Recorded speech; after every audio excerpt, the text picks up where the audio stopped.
యాక్చువల్‌గా ఒక psychological thing sir. ఈ క్వెషన్ మిమ్మల్ని హ్మ్. అడగాలి. హ్మ్.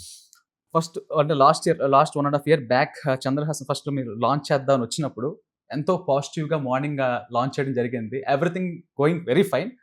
కానీ మధ్యాహ్నానికి మాత్రం మీరు ఊహించని విధంగా ట్రోల్స్ బయటపడ్డాయి. అంటే ఇప్పుడు ఆ టైంలో వేరే పర్సన్ ఉంటే గనక మీ సన్ ప్లేస్‌లో నైట్ అంతా కుమిలిపోయి ఏంటి ఇలా జరిగింది? నేను ఎంతో పాజిటివ్‌గా వస్తే ఇలా జరిగింది ఏంటి అని కుమిలిపోతూ ఉంటారు. కానీ నెక్స్ట్ డే మాత్రం ఆయన ఇదే నేను యాటిట్యూడ్ స్టార్ అని చెప్పుకుంటూ అసలు మీడియాని ఇలా ఫేస్ చేసాడాయన. సో, నైట్ అసలు మీరు ఏం మోటివేట్ చేసారు? ఆ చేంజ్ ఓవర్ కారణం ఏంటసలు? ఆ విషయంలో మోటివేట్ మా ఆవిడే మమ్మల్ని చేశాడు. డాడీ మనం ఇది ఎందుకు పెట్టినామని అడిగాడు. అంటే కొంచెం నువ్వు అందరికి తెలియాలని. తెలిసాం కదా! హ్మ్. కానీ ఇట్లా బ్యాడ్‌గా వస్తుంది కదా! అంటే ఎవడిష్టం వచ్చినట్టు రాసుకుంటాడు. హ్మ్. మనం ఇప్పుడు ఏం సాధించామని గుడ్డిగా రాస్తారన్నాడు వాడే హ్మ్. ఒక హ్మ్. మాట. ఓహ్! జస్ట్ నేను వస్తున్నా అని చెప్పాను. నేను వస్తున్నా అంటే నేనేమన్నా పెద్ద ప్రెసిడెంట్ ఆఫ్ ఇండియా కొడుకునా? లేకపోతే ఇంకొకటా? ఎందుకు వాళ్ళు వెల్కమ్ చెప్తారు. జస్ట్ ఒక ప్రభాకర్ గారి అబ్బాయి వస్తున్నా అంటే వచ్చి ఏమైనా చేశాక కదా వాళ్ళు ఓహ్! అప్రిషియేట్ చేస్తారు. Super sir. ఓకే. అని వాడు ఓకే డాడీ వాళ్ళ అటెన్షన్ వచ్చింది కదా! ఇప్పుడు నేను చేసి చూపిస్తానని చెప్పి వాడు ధైర్యంగా హ్మ్. ఆ అటెన్షన్ కోరుకున్నాడు వాడు. హుహు. అది వచ్చిందని హ్యాపీగా ఫీల్ అయ్యాడు తప్ప దాంట్లో ఉన్న నెగటివిటీని పక్కన పెట్టేసాడు. ఓకే. ఓకే. ఎందుకంటే ఆ నెగటివిటీకి నువ్వు ఫీల్ అయినా వేస్టే, హ్మ్. సమాధానం చెప్పినా వేస్టే. వర్క్ చేసుకుంటూ ఆ నెగటివిటీని పోగొట్టుకుంటూ ఉండాలి. హ్మ్. పని బాగా చేస్తూ, యెస్ సార్. మెప్పించుకుంటూ అవి పోతూ ఉండాలి. మొన్న ఫస్ట్ సినిమాకి చాలా వరకు పోయింది నెగటివిటీ. హ్మ్. హ్మ్. ఇంకో సినిమాకి ఇంకొంత పోతది. హ్మ్. ఆ తర్వాత ఒక బ్లాక్ బస్టర్ పడ్డ రోజున మొత్తం పోతది. నాకు తెలిసి ఇప్పటికి చాలా రెస్పెక్ట్ పెరిగింది సార్ తన మీద. ఎందుకంటే ఎవరైనా సరే ఇంకా ట్రోల్ మెటీరియల్ అయిపోతారు గానీ దాన్ని తను చాలా పాజిటివ్‌గా మలుచుకున్నారు. ఆఫ్‌కోర్స్ బట్ అప్పుడు ఒక 100 మంది ట్రోలర్స్ ట్రోల్ చేస్తే ఇప్పుడు ఒక 10 మంది చేస్తున్నారేమో. ఒక 90 మంది కామన్ తగ్గిపోయారు. సార్. మీరెంత ఎదిగారు మీకు గూడా తప్పదు. ఎవ్వరికీ తప్పదండి. నాకే కాదు అసలు మీకు ప్రైమ్ మినిస్టర్ ఆఫ్ ఇండియాకి తప్పదు. అంటే ట్రోలర్స్ పని ట్రోలింగ్ చేయడమే బ్రదర్. మీరు అదే అది సార్. మర్చిపోతున్నారు. అదే. ఎవరిని ట్రోలింగ్ చేయొద్దు అంటే వాళ్ళు ఎట్లా బతకాలి? వాళ్ళ ఫీడింగ్ ఏంటి? వాళ్ళ క్రియేటివిటీ అంతా ఏమవ్వాలి? అదే సార్. సో, ఈజీ క్రియేటివిటీ ఏం కాదు బ్రదర్ అది. హ్మ్. చాలా కష్టం. మనం చేయాలన్నా చేయలేము.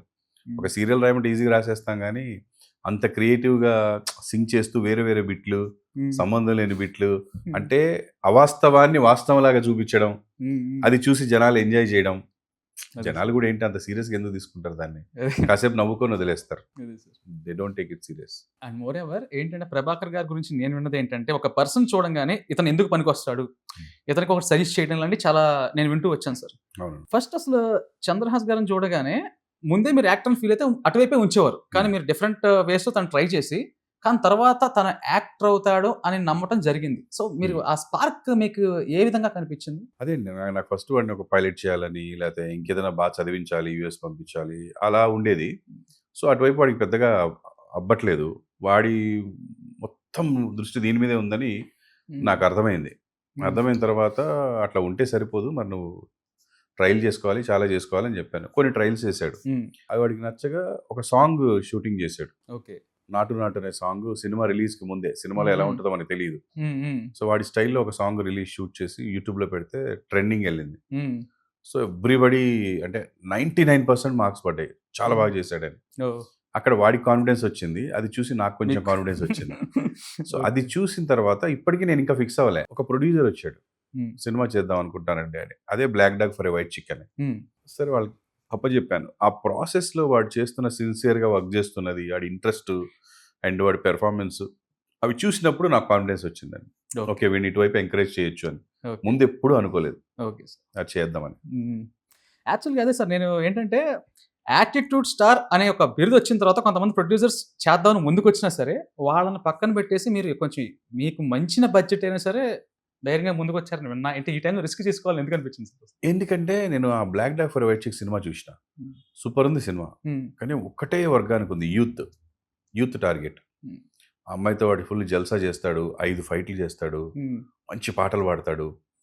కంటెంట్ పరంగా చూస్తే నాకు కొంచెం మన తెలుగు వాళ్ళు ఆదరించేది ఎక్కువ ఫ్యామిలీస్ తొందరగా ఫ్యామిలీ హీరో గాని, ఫుల్ మాస్ హీరో గాని చేస్తారు. అది వేరే జోనర్‌లో ఉంది. హ్మ్. సో, హ్మ్. వీళ్ళకి తెలియట్లేదు వీడిని ఎట్లా చూపించాలో, ఇట్లనే వెళ్తే మళ్ళీ కెరీర్ కరెక్ట్‌గా ఉండదేమో అని ఒక ఫ్యామిలీ మూవీ చేద్దాము అని అన్నీ ఉన్నవి. అందులో హ్మ్. హ్మ్. లేనిదంటేది హ్మ్. ఉండదు. ఓకే. ఇప్పుడు ఆ ఫస్ట్ సినిమాలో ఏదైతే ఉందో అది కూడా ఉంటది.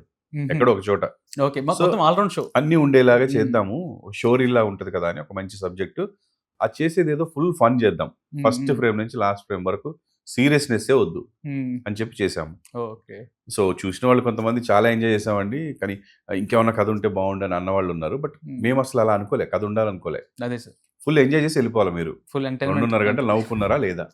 ఓకే. అన్ని విషయాలు బాగా చేశాడా, బాబు యాక్టింగ్ బాగా చేశాడా, ఫైట్ బాగా చేశాడా, సాంగ్ బాగా చేశాడా, ఇవి కనపడితే చాలని నేను ఫీల్ అయినా. అండ్ అనదర్ థింగ్ సార్, మీరు చాలా చూసారు ఇండస్ట్రీలో.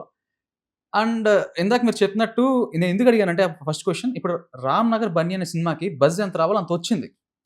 కానీ ఎందుకని 'దేవరా' టైంలో ఆ సినిమా రిలీజ్ చేశారు?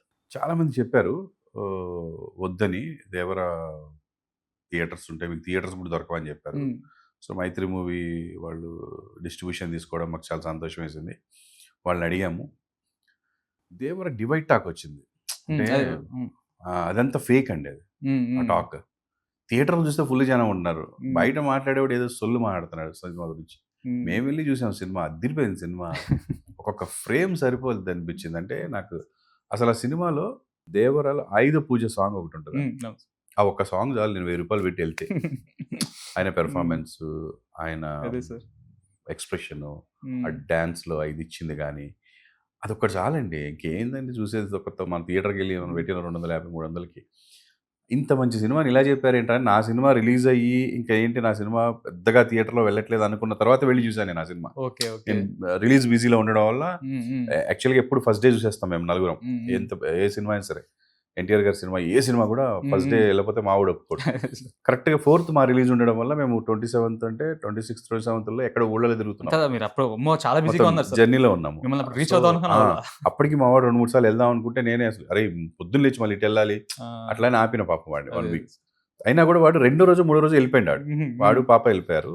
చాలా బాగుంది డాడీ అని చెప్పారు. మరి ఏంట్రా టాకీలో వచ్చి మరి 4వ తారీఖు మన పరిస్థితి ఏంటి అన్న. సర్లే 1 వీక్ తర్వాత కొత్త సినిమా చూస్తారు కదా, పండగ సెలవులు స్టార్ట్ అవుతున్నాయి కదా అనుకుని 4వ తారీఖు వేసాము. కానీ లేదండి, ఫస్ట్ 'దేవరా'కి ఒక 100% పీపుల్ వెళ్ళిపోతున్నారు. తర్వాత 'సత్యం సుందరంకి' ఒక 50% వెళ్తున్నారు. అదే టైంలో వచ్చింది, అది 28th వచ్చింది. తర్వాత ఎంతో కొంత మాకంటే కొంచెం పెద్ద సినిమా 'స్వాగ్', దానికి కొంత ఇంకా మిగిలితే మన దానికి రావడం. వచ్చిన వాడు ఎవడు డిసప్పాయింట్ అవ్వడు, కానీ వస్తున్న జనాలు లేరు, అట్లని ఎక్కువ రోజులు థియేటర్లో ఉంచలేరు. అదే సార్, అది ఏంటంటే సక్సెస్ అయ్యి కూడా అదే ఆపరేషన్ సక్సెస్ పేషెంట్ డెడ్ లాగా. ఎగ్జాక్ట్లీ. సో థియేటర్లో ఇంతకంటే మేము ఎక్స్పెక్ట్ చేయలే. అదే సార్, మేము కూడా కలెక్షన్స్ వస్తాయి ఎక్స్పెక్ట్ చేయలేదు. ఎందుకంటే థియేటర్లో ఈ మాత్రం ఓపెనింగ్స్ చాలు. అంటే ఈ రోజుల్లో మా రేంజ్ సినిమా రిలీజ్ చేసి క్యూబ్ ఖర్చులు, థియేటర్ ఖర్చులు కట్టుకొని ఒక 4-5 లక్షలు చేతికి వచ్చిన వాళ్ళు ఎవరైనా ఉన్నారు గ్రేట్ అంటే మేమే. అది కూడా సూపర్ సార్. అందరు చేతుల నుంచి కట్టుకున్న వాళ్ళే పాపం ప్రొడ్యూసర్స్ అందరు. పరిస్థితి అలా ఉంది ఇప్పుడు. బట్ దీన్ని కూడా ఏదో ఒక రోజు ఎలా మనం దాటాలనేది అందరూ ప్లాన్ చేస్తారు డిఫరెంట్. ఎందుకంటే నేను విన్నది ఏంటంటే మళ్ళీ థియేటర్స్కి మంచి రోజులు రావాలి. Yeah sir, exactly. పెద్ద సినిమాలకి తప్ప ఎవరు బయలుదేరి రావట్లేదు బ్రదర్. 15 రోజులు ఇక్కడ వస్తుంది కదా చూసేద్దాం, అక్కడ వస్తుంది కదా చూసేద్దాం అనే ఫీల్లో ఉన్నారు. ఆ ఫీల్ మనం మరి ప్రొడ్యూసర్లు పెద్దలు వాళ్ళు ఎలా డెసిషన్ తీసుకుంటారని తెలియదు. ఎందుకంటే ఈ ఓటీటీ వాళ్ళని నమ్మలేం మనం. అదే సార్, మనల్ని ఇట్లా అలవాటు చేసేస్తారు కదా. థియేటర్ డబ్బులు లేకపోయినా మా డబ్బుల కోసం అని తీస్తున్నారని ఇప్పుడు పెద్ద పెద్ద సినిమాలన్నిటికీ 40 కోట్లు, 100 కోట్లు, 200 కోట్లు ఇచ్చి ఓటీటీ కొంటుంది కదా. ఇది ఒక వ్యాపారం ఇది అనమాట. వాళ్ళు ఒక టైంకి వచ్చాక కొండ మానేస్తారు. అప్పుడు అగమ్య గోచరం అయిపోయి చచ్చిపోతారు జనాలు. అంటే థియేటర్లో జనాలు ఉండరు, ఓటీటీలో వస్తుంది కదా అని ఫిక్స్లో అయిపోయారా. వాడు కొనడు. నీకేమైంది, జియో ఫస్ట్ ఫ్రీ ఇచ్చిండు అందరికి, wifi free, out going free, incoming free అన్ని ఇచ్చిండా వ్యాపారం. ఈ రోజున ఎంత కలెక్ట్ చేస్తున్నాడు. మనోళ్ళు వైఫై లేకుండా ఉండలేరు. వాడు 10 రోజులకు ఒకసారి 300 రూపాయలు రీఛార్జ్ చేసుకుంటున్నాడు. మామూలు రిక్షా దక్కునే అతను కూడా ఈ వీడియోలు చూసుకోవడానికి వాడికి ఎడిక్ట్ చేసేసాడు, అలవాటు చేసేసారు సార్. అదే వ్యాపారం మళ్ళీ ఇప్పుడు అక్కడ జరుగుతుంది ఓటీటీలో. ఇది లాంగ్ రన్ లో పెద్ద దెబ్బ అవుతుంది. కాబట్టి మరి జాగ్రత్తగా ఉండాలి. ఏదో జాగ్రత్తలు తీసుకుంటారు పెద్దవాళ్ళు. నేనే ఇంత ఆలోచించాను కొత్త ప్రొడ్యూసర్లు అంటే వాళ్ళకి అంతకంటే ఎక్కువ ఆలోచనలు ఉంటాయి. ఇది మీరు చెప్పిన చాలా బర్నింగ్ పాయింట్ సార్. ఎందుకంటే చాలా ఫిల్మ్ మేకర్స్ గురించి విన్నా. ఇప్పుడు మీకు ఇంత పరిచయం ఉంటే మీరు ఎంత కష్టపడుతుంటే చాలా మంది అంటే వాళ్ళు ఒక ధైర్యం చెప్తున్నారు సార్, ఓటీటీ ఉంది కదా.